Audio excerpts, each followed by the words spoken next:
नाशिकच्या काठेगल्ली हिंसाचार प्रकरणात मोठी अपडेट समोर आली.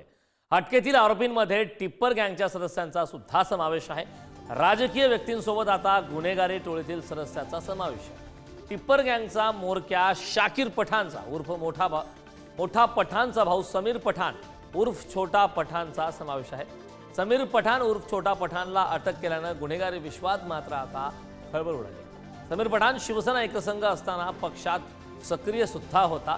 तर समीर पठाणचा साथीदार गुरफान तांबोळीला सुद्धा आता पोलिसांनी बेड्या ठोकल्या. आता अटकेतील आरोपींमध्ये टिप्पर गँगचा सुद्धा समावेश आहे. नाशिकच्या काठेगल्ली हिंसाचार प्रकरणात आता मोठी अपडेट समोर आली. राजकीय व्यक्तींशी सुद्धा यामध्ये संबंध असल्याचं आता समोर आलं आहे. नाशिकच्या काठेगल्ली हिंसाचार प्रकरणात मोठी अपडेट आहे. तर त्याला पठाण शिवसेना एकसंघ असताना शिवसेनेमध्ये कार्यरत होता त्या प्रकारचे त्याचे फोटो सुद्धा आता समोर येत आहेत. अटकेतील आरोपींमध्ये टिप्पर गँगच्या सदस्यांचा समावेश आहे.